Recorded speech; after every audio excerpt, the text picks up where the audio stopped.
The School of Hard Knocks 25 took place at the Cypress Center in Medicine Hat. Professional and amateur fighters from across Canada battled it out in the Hard Knocks cage.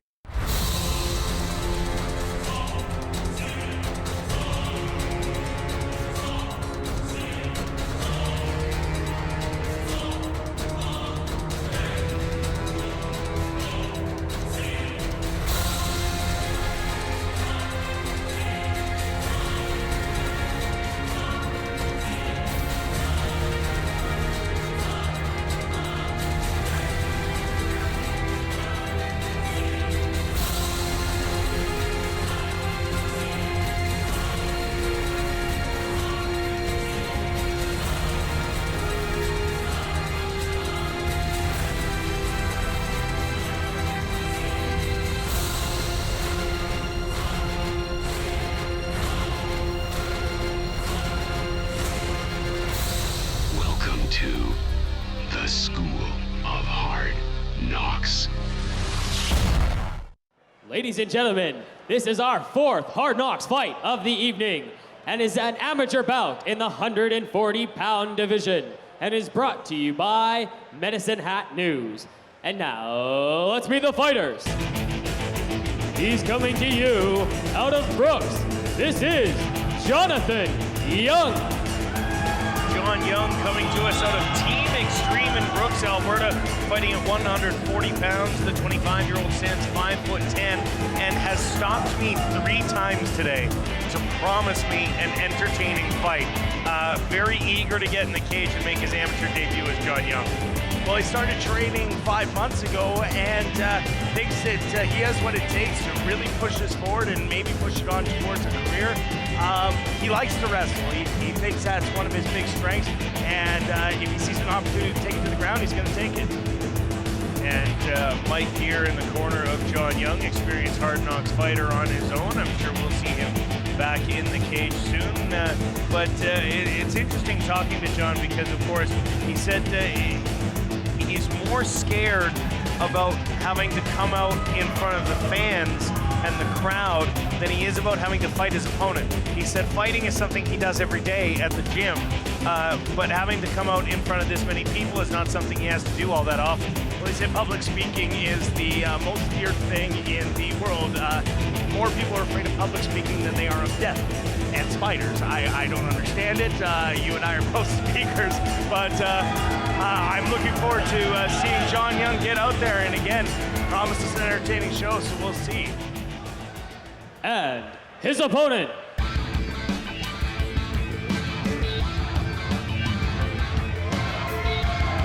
He's fighting out of Yellowknife.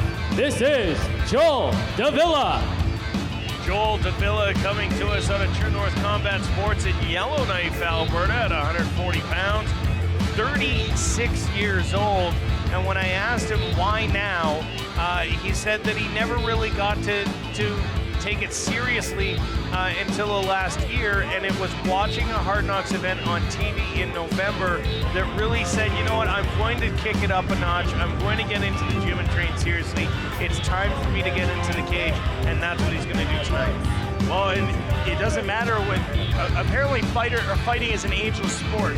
They talk about the 21-year-olds that get into the sport and just take over. John Jones is a good example of someone who came in very young and had instant success. And then you look at fighters that are coming in that are 50 years old and still competing. And it seems to be an ageless sport. So I don't think 36 years is going to be a difference. But again, a nice entertaining fight. And we'll pass it now to Jaden Nance. And now, the official Hard Knocks fighter introductions.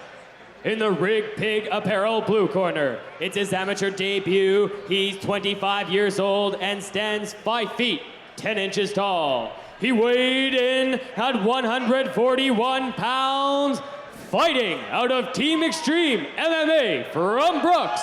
Please welcome Hard Knocks fighter, Jonathan the Wild Child Young!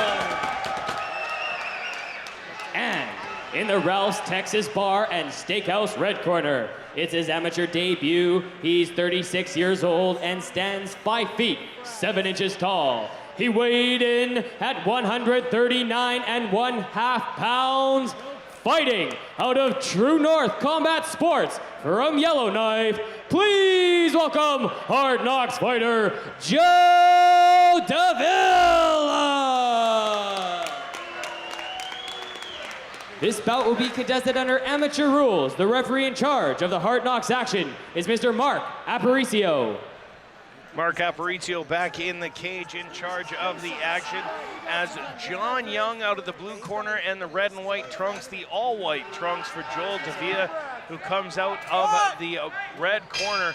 And we are underway with our fourth fight of the night here at the School of Hard Knocks 25. Well, and we're going to see if John Young's promised to you 3 times today. Nice kick there. Nice front kick, so good explosive there. But he promised you an entertaining fight, so let's see. And both fighters look like they're very quick, and I'm expecting to see some good striking. Another great kick by John Young. Yeah, both fighters with a lot of head movement early. And so far, it's been Young pushing the action, landing the only 2 strikes that have landed thus far, just 2 kicks to the side of the leg, and then there's another big leg kick to the side. That one shin on knee. Yeah, he's landing him right at the right spot, which is just about 1 inch above the knee of your opponent. That's where you want to land it. You kick it to the thigh, and you get that nice big snap, and the crowd seems to appreciate it, but the damage is very minimal. You put the shin right on top of that knee, and that's where you want to go. And another accurate kick by John Young. Yeah, that one to the outside this time as he continues to land those. And so far, so good for John Young in the early going here of round number 1. Just over a minute gone as per our feature productions fight clock. And there's a returning kick by Joel Davila. Davila is starting to bounce back now when Young fires those kicks, so it'll be interesting to see as the fight goes on how much those take their effect. Yeah. And a couple things I want to point out here. We watched Joel Davila's kicks. His hands are coming down on his kicks, and that's something if John Young's corner can see, they're going to start to key off on, especially when he tries to kick really big, those hands come down. So far, a little bit of dancing, some leg kicks exchanged, but not much in the way of dangerous strikes so far. Go forward, go forward, go forward. Pressure him, forward, forward. Little higher. There's a nice good straight to the face by John Young. And he's in the red and white trunks, the white Hayabusa trunks for Joel Davila. Kick to the outside. Hey, go Johnny, he kicked you, go. Kick to the outside. Come on, you gotta go forward. The coaches of John Young, after what was thought to be a low blow, but not anything dangerous. And a big back off there by Davila. Didn't see much of a strike land, but it must have caught him just a little bit with the jab. He stumbled back 4 or 5 steps. Yeah, just might have caught him a little bit of off balance. And again, when these guys are moving as quick as they do, their weight never stays in one spot. And if you mess with that weight distribution a little bit, it's going to end up seeing the result you saw, which is many steps back. Not much in this round, and just kicked him in the cup, and what seemed to be more damage by kicking him in the cup than being kicked in the cup was John Young. Yeah, John Young facing what may have been a couple low blows, but they're trying to dance away from it. Not quite sure exactly what's going on in the corner and the discussion. I think what ended up happening is, this is just from my view, is Joel seemed to catch him in the groinal region. Now those cups are hard, and they are really hard. And if you catch it on the right spot on your shin, it's like getting a kick checked. Now maybe John Young didn't distributed the weight like it's supposed to out to the legs, so that there was no damage to the groin region, but it still hurts that shin, that's for sure. Referee visiting both corners during the course of this break.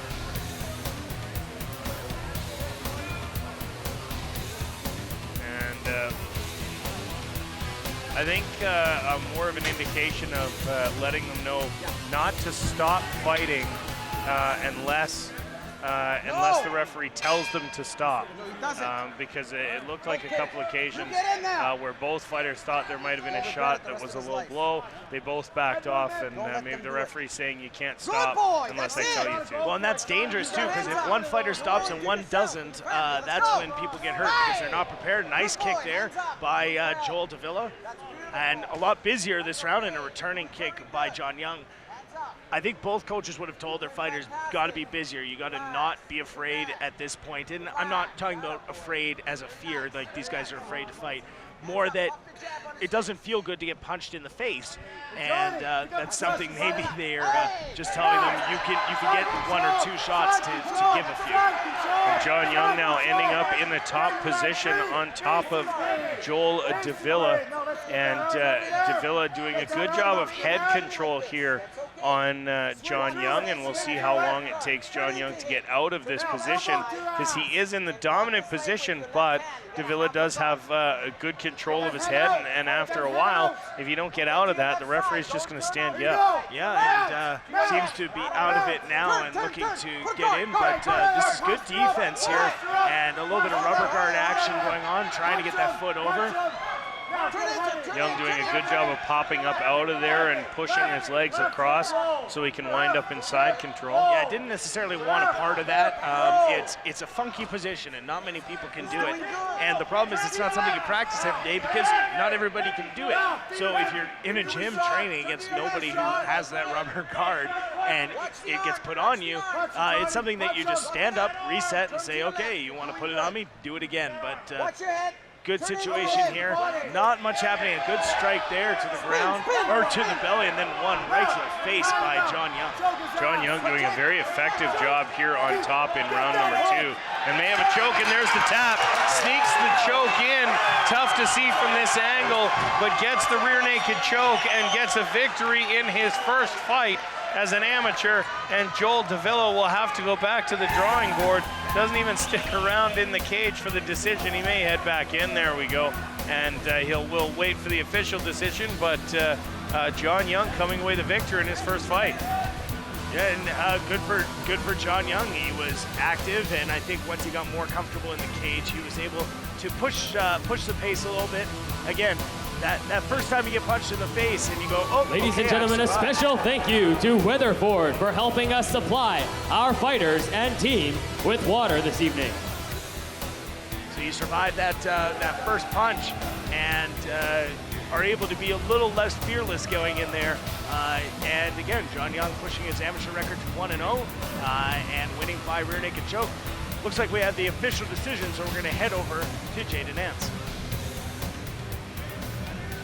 Ladies and gentlemen, we have the official decision brought to you by Medicine Hat News. The winner by tap out due to rear naked choke at 2 minutes and 1 second in the second round. In the blue corner, John Young! John Young 1-0. He's going to be with Ryan for some post-fight. John, interviews. I've seen you a couple times today, and every time I saw you, you'd stop and make sure that you would tell me you were going to put on an exciting fight, you were going to put on a good fight, and you certainly did that here tonight. Yeah, I trained very hard for this. I've only been training for 5 months, but thanks to these guys, they got me ready for anything. So every time you see me, I'll try to finish. Looks like you were doing some damage in the first round with leg kicks, but it was when you got on top in round number 2 that it really worked out for you. Why don't you walk us through the finish here? Well, I hit him with a shot. He turned his back to me, and in goes the hooks and around the neck, and finish it like it should be finished, right? Now, I've heard that's 5 straight wins for Team Extreme here in the Hard Knocks cage.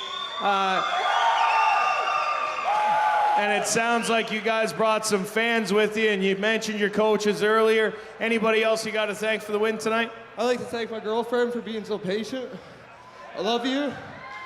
You guys will see me again. All right, let's hear it one more time for your winner, John Young.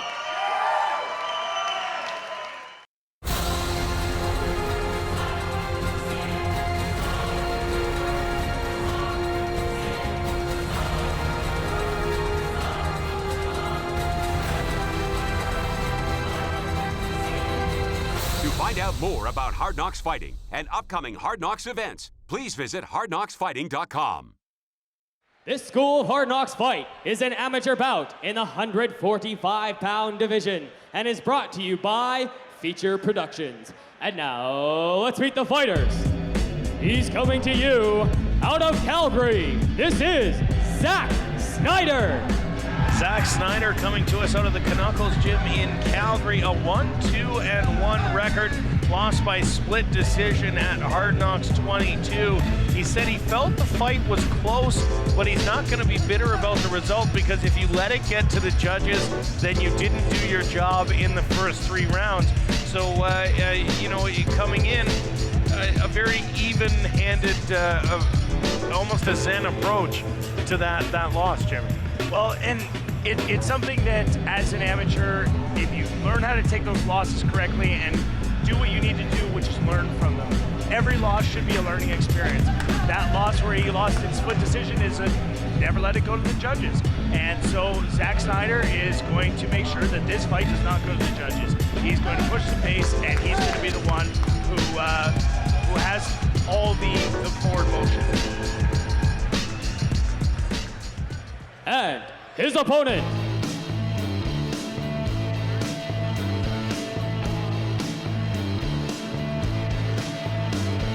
He's fighting out of Medicine Hat. This is Mitch Carlson. So Mitch Carlson has the affectionate nickname here at the commentators, a table of raining blood, as Mitch once bled into the mouth of a commentator here in the Hard Knocks Fighting Championship. Early in our career, 1-3 as an amateur, won his last fight with a 13-second KO as he comes into the cage with now a 1-3 record, having won his last fight with a very quick ducked under a kick and fired a left hand that ended that fight. And Mitch Carlson comes in out of the Underground Training Center in Medicine Hat. Well, and again, this is a guy with one-punch knockout power. He said it before the fight, the last fight, and he proved it.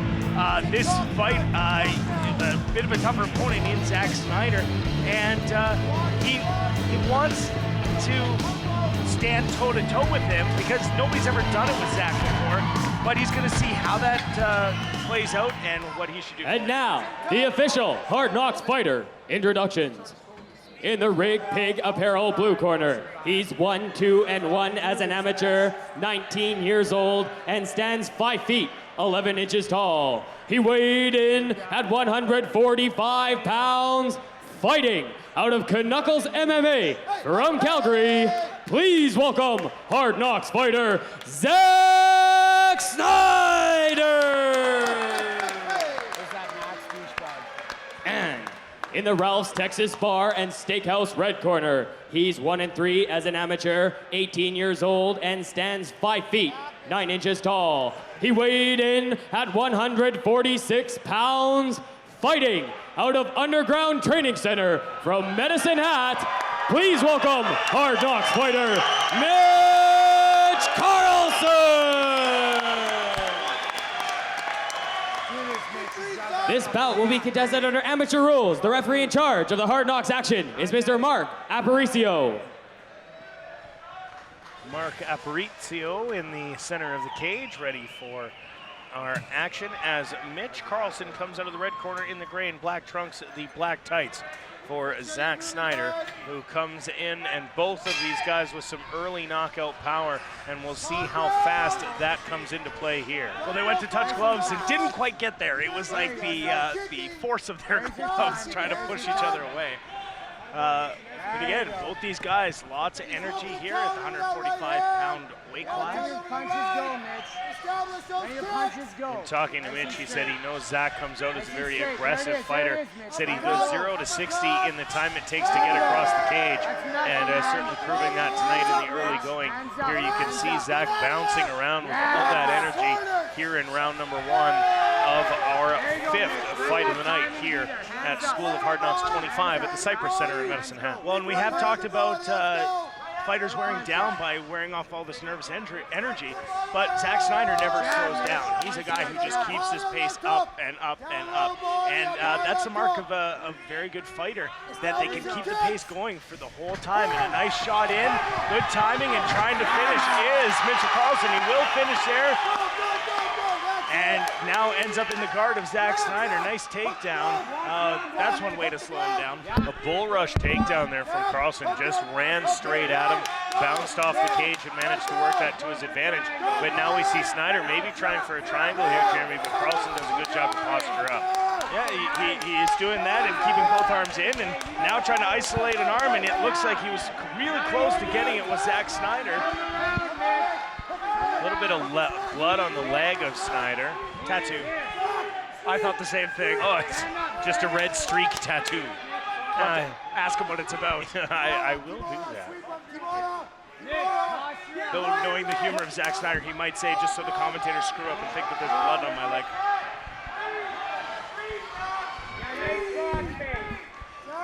Very busy on the bottom is Zack Snyder, and judges do see this. He is trying to be active on the bottom, and it looks like Mitchell Carlson it's not necessarily doing all that much to be active on top. You got that takedown position, you have to stay active. We'll see if Mitchell Carlson can do anything to get going from the top here. There's a nice right hand. Very busy on the bottom is Zack Snyder. Excellent defense. And you wonder here, and Mark Aparicio letting Mitch Carlson know that he's got to be busy.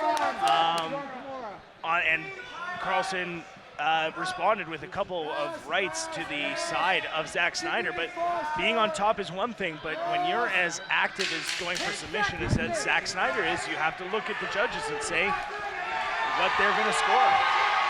Just 10 seconds left, and you got to wonder if Carlson can pull it out here. Almost wound up in a triangle. And you actually saw, it was funny because you saw Mitch Carlson look at Zack Snyder in the face, and he gave him a quick nod as if, yeah, you got me in that triangle. It's a good thing that time ran out. Kind of one of those things that you say good technique to somebody. But again, keeping the action going was Mark Aparicio, and as soon as he said, you need to do something down there, Mitch, he got busy, and there's the takedown there, pushing up against the cage, got 2 underhooks and was able to take him down. Zack Snyder very busy on the bottom. That's a tough round to call if you're a judge. Yes, the guy's on top, and conventional wisdom says that's the guy you give the round to. But Zack Snyder might have tried maybe 15 submissions and was striking from the bottom, and Mitch Carlson only put in about 20 seconds of striking. Well, it'll be, of course, if it gets to the judges' scorecards, that round and that difference could be pivotal here in our 4th fight of the night. Amateur main event up next. The 135-pound amateur title up for grabs. Both of these fighters looking to improve their records as they may be looking towards an interim fight for the 145-pound title. Finding out recently, 145-pound champion Keith McDuff needing shoulder surgery that will land him on the shelf for about 6 months. And a very quick start again here for round number 2. Carlson coming forward and throwing up his hands as if to ask Zack Snyder why he's backing off. Well, and trying to get some play from his hometown crowds. Very good technique here by Zack Snyder as he's able to pull back his opponent away from the cage and secure the takedown. Now dropping down what look to be shoulder punches. Any way to damage your opponent, I think, is the old MMA adage. Well, again, it just drives the air out of the chest of the opponent and prevents him from drawing that full breath, and that can be a big factor as the fight goes on. Good work by Zack Snyder here, pushing his opponent's head up against the cage. Not really much you can do up there. Some good striking, and he's near his own corner, which means that his scorer will be able to give him some advice. And Max Marin in the corner of Zack Snyder from the Canuckles Gym in Calgary. One of those great corner guys over history has proved that with all the successful Canuckles fighters. Again, Zack Snyder continuing to be busy from the top here on Mitch Carlson. who now again has him back in the guard, but hasn't been nearly as busy as Snyder was from the bottom, but that is, of course, due to the effectiveness of Snyder on the top. Well, and again, he's working in and being smart. It's often said when you're on the ground, it's then a chess match on the ground. It's not about who can go faster. It's about who can anticipate what your opponent's going to do and be able to counter that. And Zach Snyder doing a great job, again, pushing his opponent's head up against the cage, making it difficult for him to defend. 1 minute left here in round number 2, and now into the mount is Zach Snyder. Carlson tries to shake him off, and in defending, that now has given up his back. And a dangerous position here for Mitch Carlson, who found himself in a triangle at the end of round 1 and has now given up his back with significantly more time to go here in round number 2 with 45 seconds left as per our feature productions fight clock. Yeah, and again, you'll watch the technique here. If he tries to go for that rear naked choke, it's not going to be the first arm that tries to go under. He's going to throw punches to the jaw, and it's going to be the second or third arm. He's now on his second punch. Looks like he's got him in tight. He's dropping some punches now to the head. Some nice ground and pound by Zach Snyder. Mitchell Carlson fighting through. Bit of an error there from Snyder. Got up, allowed Carlson to get up, and has now had to break him back down again, and did so with the help of a knee to the midsection. I don't think that Mitchell Carlson's going to get up off his knees, because he sees that both of Zach Snyder's knees are primed for a shot as soon as he comes off the ground. But the round ends, and that one pretty much all Zach Snyder. Yeah, Zach Snyder dominating that round. You talk about not wanting to stand up because as a downed opponent, you can't take that kick to the head that we saw in Calgary not too long ago with Jesse Arnett taking a big blow to the face just as his hand left the canvas, and he takes the big kick to the face. That effectively ended the fight as it broke his nose and his cheekbone. Had to have surgery later that night. And again, taking your hand off the mat or taking your knees off the mat, a very dangerous proposition when your opponent's in close quarters.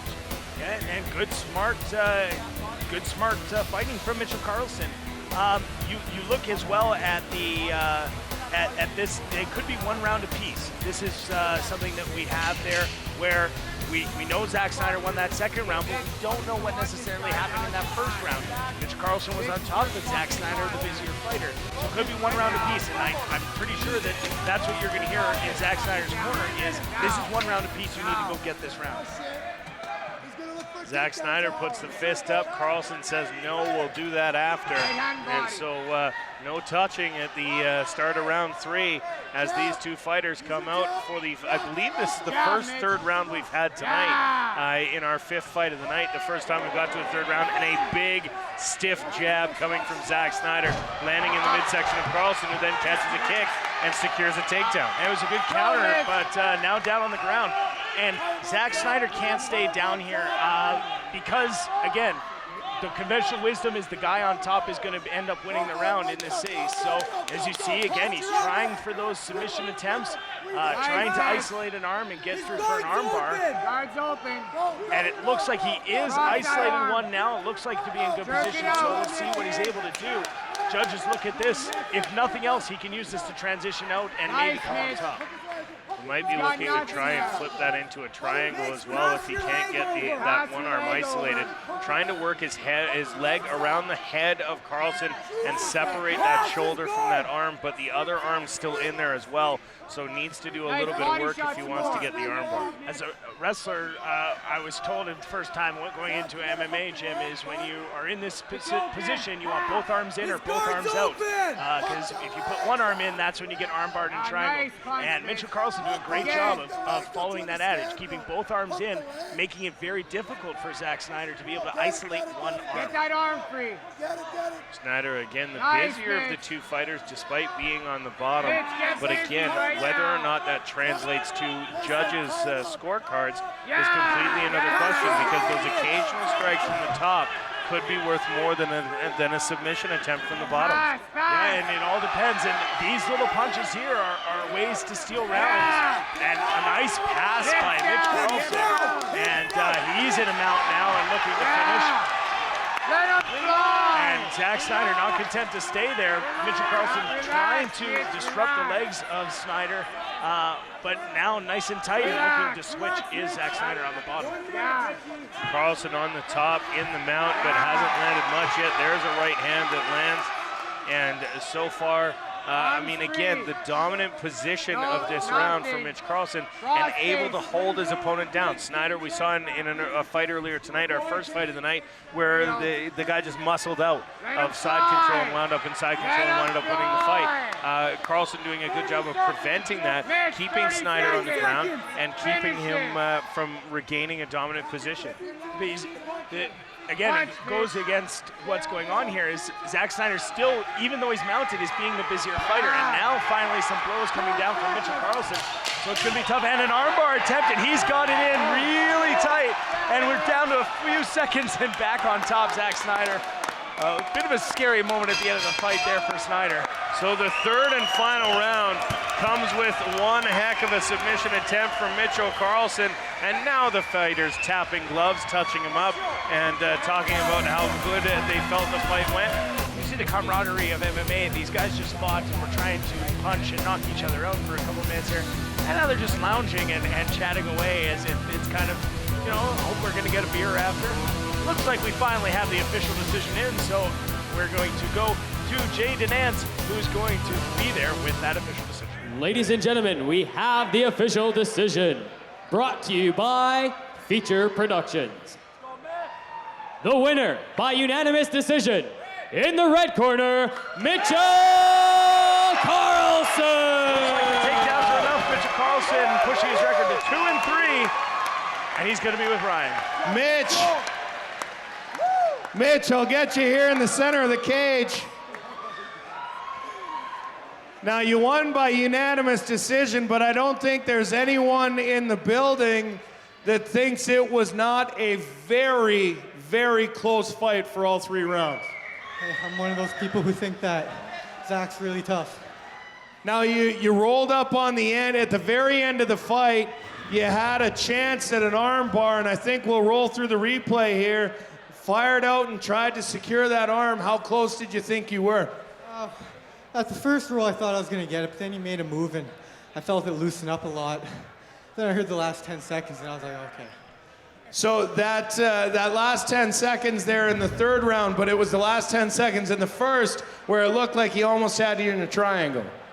I didn't feel like it was too tight, and I knew there was 10 seconds left, so I was like, it's just a choke. I'll tough it out.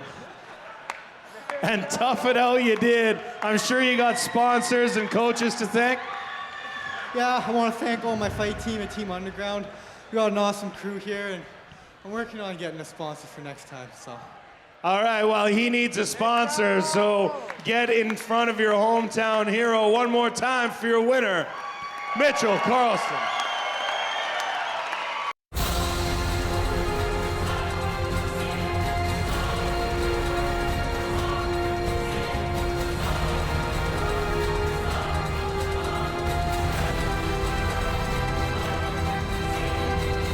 Find out more about Hard Knocks Fighting and upcoming Hard Knocks events. Please visit hardknocksfighting.com.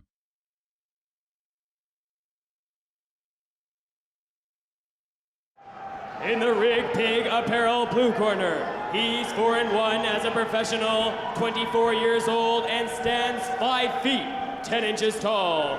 He weighed in at 170.5 pounds, fighting out of Progressive Fighting Academy from Lethbridge.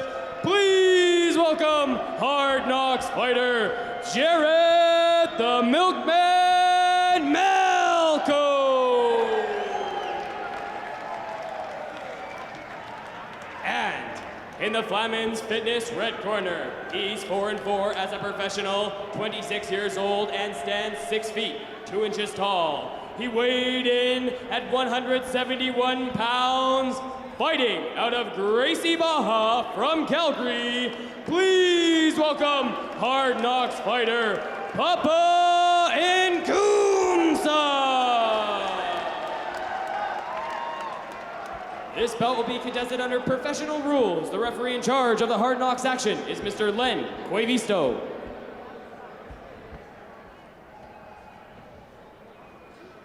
Good evening, gentlemen. This is a professional contest.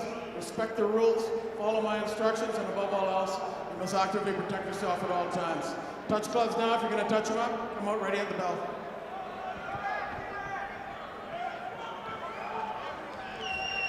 Len Koivisto in charge of the action. The cage doors are closed. The fighters are ready. The ref is ready, and we are underway. Our main event of the evening, Papa Nkumsa in the gray trunks, Jared Milko in the black trunks out of the blue corner, and both fighters a tentative start here, feeling each other out. Yeah, Milko is a stalker. He likes to come forward and just nice and slowly come forward and stalk his opponent, whereas Papa is more explosive. And you can see that Papa is throwing a few quick jabs just to find his range, but he looks explosive here. I'm excited to see Papa. And great shots there and a nice takedown by Milko. Milko has Nkumsa down on the ground. This is what caused him trouble the last time we saw him in the Hard Knocks cage in a main event loss to Advin Omic. And Milko's got his back now, but standing, so he's not going to try and rush to get to that rear naked choke position. I believe Milko also known to slam an opponent or two from that position as well. And does a nice job of getting Nkumsa down to the ground, but it looks like Papa's trying to isolate one of Milko's arms. Yeah, and he was trying to isolate it and come through, and that's why Milko abandoned position and go back to a takedown. Good control here by Milko, and now you're going to see he's going to start to drop these elbows onto Nkumsa's side.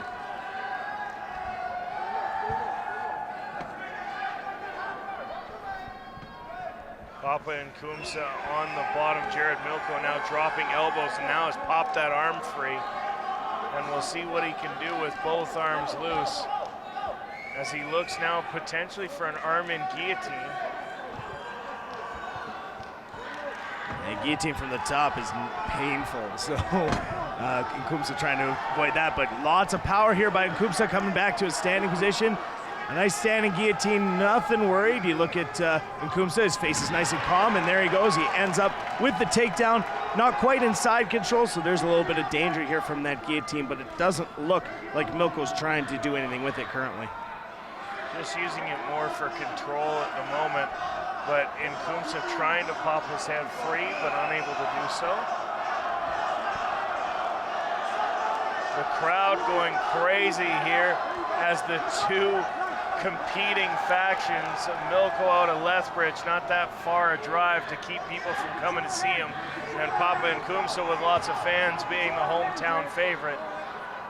Nkumsa's being patient here. He's not trying to rush that rear naked choke because you don't want to choke out your arm or wear out your arms, so he's going to make sure that if he does go for this rear naked choke that he's in a good solid position. Milko trying to find an opening, and Nkumsa now completely on Milko's back, and that cannot be easy to carry the weight of two men, especially in the body scissor that Nkumsa now has locked in on Jared Milko around his midsection. Yeah, it's pretty tight there, so not going anywhere. And Nkumsa's, you see he's very smart here. He's not necessarily going for that rear naked choke, because if you're on the chin, a rear naked choke can wear out your arms. So he's just trying to get in and wait till that arm gets right tight in before attempting that rear naked choke position. It's still chin in, so I don't see why he's pushing it here. I don't know if he's going to be able to tap him out. Milko, a very tough fighter. Yeah, Milko still carrying the weight of two men on his legs as he tries to find a way to get out of this hold by Papa Nkumsa while trying to keep his chin down and avoid that choke. Yeah, Nkumsa is carrying all the weight now on Milko because of the way that he's positioned. It's a body triangle, a little bit modified, still not underneath, but now putting some pressure on that chin and trying to maybe turn that neck, hips in, getting to a down position. Milko still chin in, so he's not going to be tapped out here unless there's lots of pressure on the neck. Looks like he's punching now and being cheered on by the crowd. And still a minute to go here in round number one as Papa Nkumsa tries to finish off Jared Milkman. I'm concerned that Milko is going to be wearing out Nkumsa's arms here if he doesn't get that arm underneath. It does take a lot on those arms to hold him in a rear naked choke here. He's on the chin, so he's not going to be able to tap him out. And Milko cannot turn because of the body triangle that Nkumsa has got him in. A good job by Jared Milko of leaning that chin down and refusing to let Nkumsa get his arm underneath it and avoiding the submission that Nkumsa's had his back for the better part of 2 minutes here and just 10 seconds left in round number 1. And Nkumsa knows he's not going to get the choke, so he gives a couple of punches. But Jared Milko has got to be exhausted after carrying Papa Nkumsa for 2.5 minutes. Well, you see the sweat pouring off of Nkumsa, and conditioning has been an issue for Papa in the past. So let's hope that he didn't burn himself out just so we can see a better fight. But good on Jared Milko fighting off that rear naked choke for a good full 2 minutes. Keeping the chin down, and that's not comfortable. Even though the chin's in there and we say, oh, he's in no danger of getting choked out, that's still your chin and jaw being put out of position, and it feels terrible.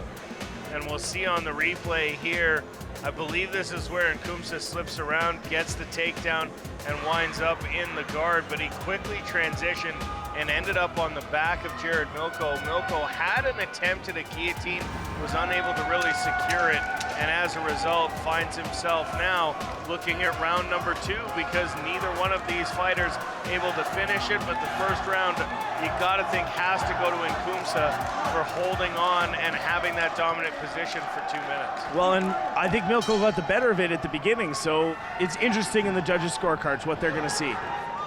Milko's coming in hard. Big swings from Milko, none of them connecting, but he does get Nkumsa up against the cage. Yeah, a little bit of slipping going on too on that beautiful Hard Knocks logo. The new mat not quite worn in yet. It'll get there. Lots of fights, especially in the next 4 weeks. 3 events, including this one, in the next 4 weeks. One in Estevan, Saskatchewan, and then one in Medicine Hat.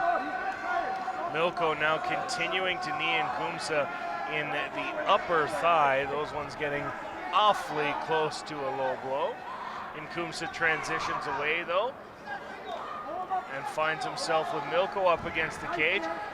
Milko tried for a throw there. Tried to land on top, but was unable to do so. Yeah, it's an overhook position, and you get into the side, and you're able to get your hips in front and be able to throw over.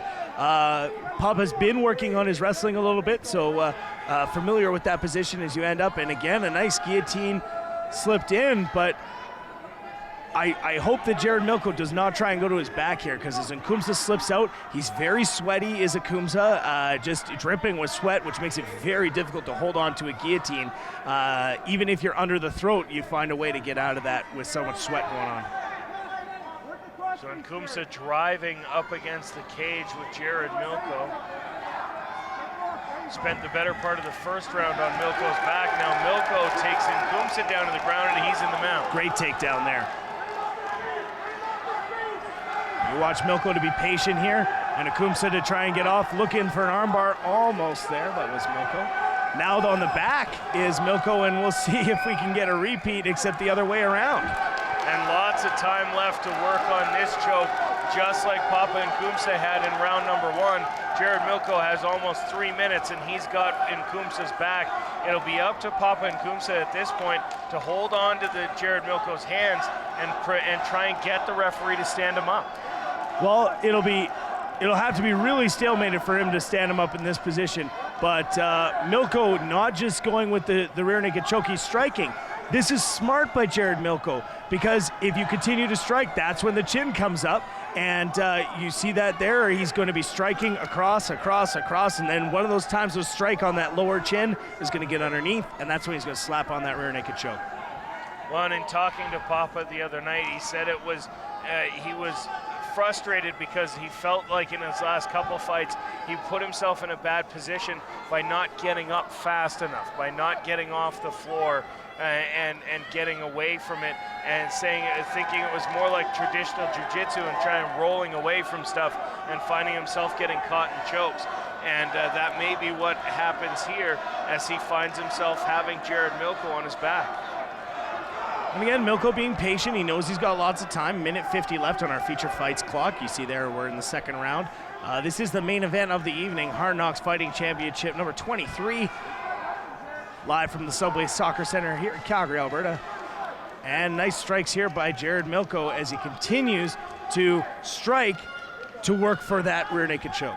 Yeah, still lots of time on the clock as he looks for the choke, and he may have secured it. Now he's trying to get it in under there. Not sure if it's quite under the chin, though, of Nkumsa, and it looks like even at this point it would be an arm-in choke, as Nkumsa doing a good job of keeping his arm up, and Milko trying to do a good job, or trying to keep that one arm out so that he can find himself the rear naked choke. Good patience shown by fighters. This is a situation where you could panic. Nkumsa's got a guy on his back and he could be panicking, but he's not. He's being nice and safe, making sure he knows where those hands are. And now Milko's trying to come in, and a little bit of exchange here. Two hooks in and right back to where we started. 45 seconds left now in the round. Again, Jared Milko with the back of Papa Nkumsa, inverse of the first round, where it was Nkumsa with the back of Milko for the better part of the first round. And now a bit of a reversal of fortunes here as Jared Milko looking for the rear naked choke, but just 23 seconds left in the round, and so far so good for Papa Nkumsa on preventing from getting tapped. Oh, and he looks like he's in deep here, and there's the tap there, and it is over. Milko ended up finally getting it in, and the crowd's going crazy all the way up from Lethbridge and pushing the barricade. That's how excited they are. Came down from the rafters and ran out in front of the VIP tables. The Lethbridge fans standing and cheering for Jared Milko, the winner in our main event here at Hard Knocks 23. Crazy Southerners. Here's a replay here, and as we see, his patience pays off.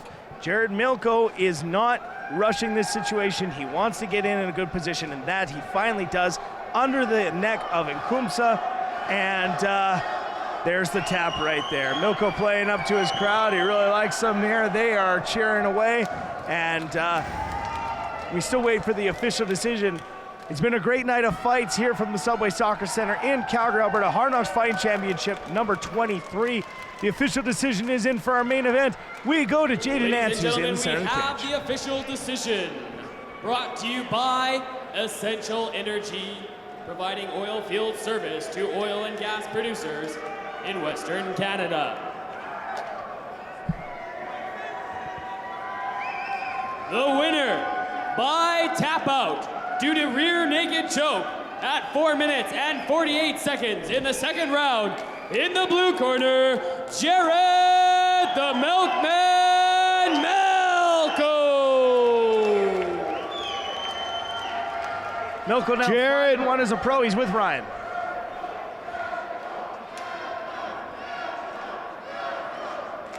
Jared, I'll get you here in the center of the cage. The t-shirt says the milkman delivers. You certainly got to do that tonight. Yeah, man. This is an entertainment business, so we gotta put on exciting fights. That's why the milkman delivers. Now, you spent the better part of the first round carrying him around the cage, fighting off a rear naked choke. Were you concerned about him being able to finish you off? It was really close, really close. I was seeing stars for a second, but I got that quarter centimeter of room and got my breath back. Now, you spent the entire second round on his back. Did you think you were going to be able to finish him off? Because you were on there for a good 3 minutes before you were able to sink the choke in. It's tough, man. He's really good rear naked defense with these big gloves. It's really hard to get under that chin, but I just kept working at it, kept hand fighting, and it paid off. So I'm sure you got some sponsors and some fans for sure, and some coaches to thank. No sponsors, but I definitely got fans right there, unreal. Every event, they're all there. I'm 2,000 miles away from home, and look at them. Coaches, Brad Wall, I spent 6 months in Thunder Bay at Leading Edge. Coach Riche and all the boys and girls there, so welcoming, had an unbelievable camp. Then went to Toronto for 2 months at Mecca MMA, so welcoming. Then back to Kenora for a month at United Fighter Jesse Blomfeld. And you know, that's why I love this sport. You can go anywhere, you can train how hard, whenever you want, so. All right, ladies and gentlemen, let's hear it one more time for your main event winner, Jared Milko.